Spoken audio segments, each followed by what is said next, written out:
Now, there's one name on the front page of nearly every paper in France today, and that, of course, is Leonardo. That's right, the Roma schoolgirl who was deported to Kosovo.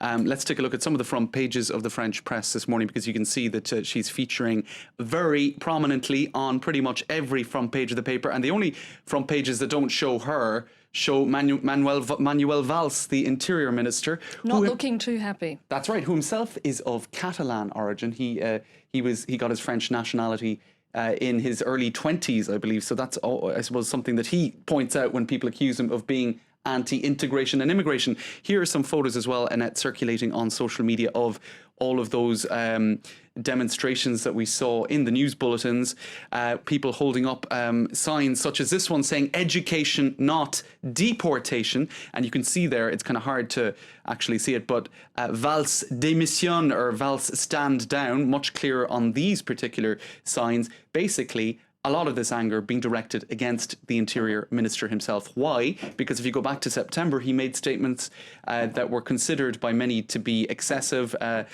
Go home, Roma. They should go back to their countries, which is in itself a strange thing to say, because for a traveling group of people, they don't necessarily have, strictly speaking, have countries of origin. But he was speaking about Bulgaria and Romania, and that they should return home, and that only very few should remain in France. Some other items going around social media as well, Annette, are under the hashtag blocus, or blockade. You've got French Paris lycée students blockading their lycées. This one here is in the 3rd arrondissement, around the Marais district.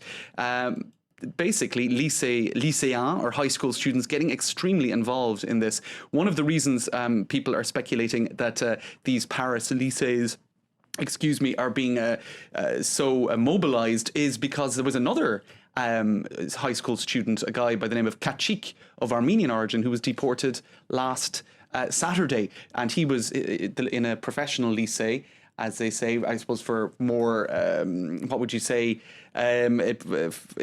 vocational work. Yeah, it's trade school, basically. Exactly. Yeah. And so I think it's pretty impressive to see students getting so involved. We haven't seen something like this for, by young people in the streets of Paris for quite some time, I would say. That's right. I mean, it really has touched a raw nerve, hasn't it? As some have been saying, though, it's school holidays on Friday, so how committed are they going to be to the cause? Those would be the cynics among us. Absolutely. So a couple of other tweets to show you as well, as Annette. This is Edwy Plenel, the founder of the left-wing website MediaWatch. He is saying, teachers sounding the alarm, students taking to the streets, everyone defending the best of the Republic against its debasement under Valls. So he's saying this is wonderful to see such, such a huge number of people in the streets. Another journalist is expressing the contrary point of view, saying the protests are presenting this deportation as a personal decision by Manuel Valls, which it wasn't, obviously. Worrying to see the notion of a state of law disappear from people's minds, because strictly speaking, the state, these deportations were not illegal.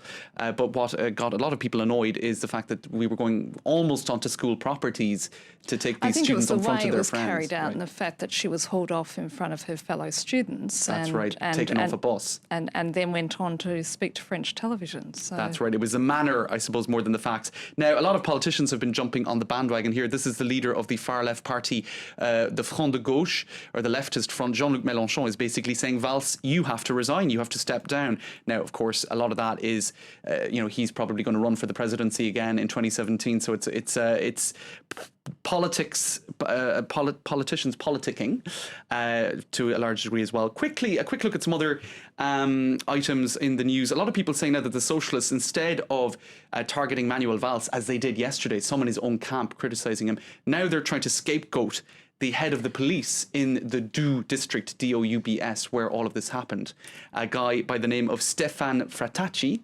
And he has an interesting CV in that, because he was appointed to the head as Secretary General of the National Identity and Immigration Ministry under Nicolas Sarkozy. That was a very controversial ministry, which has since been abolished. the Ministry of National Identity. And so a lot of people saying that, well, it was his decision and he was appointed originally to this ministry by Sarkozy. So, scapegoating him. Just one more thing to show you, Annette. This is a poll that was conducted by Le Figaro, centre-right newspaper, showing that in blue there, people with more right-wing sensibilities are now more in favour of Manuel Valls than left-wingers. And it's very interesting that you point this out, because we just had earlier a French journalist and I was asking him why it is that the government has remained so silent on this issue, and his theory is that by remaining silent and letting Valls take the heat, they're sending a very clear message to a very popular minister. That's right. That, you've made the wrong decision this time around. They're trying to be all things to all people. In some senses, you could speculate. James Creedon, thank you so much. Thanks, Annette. It's James Creedon with MediaWatch. It's time for Focus now, and here in France, an appeals court has been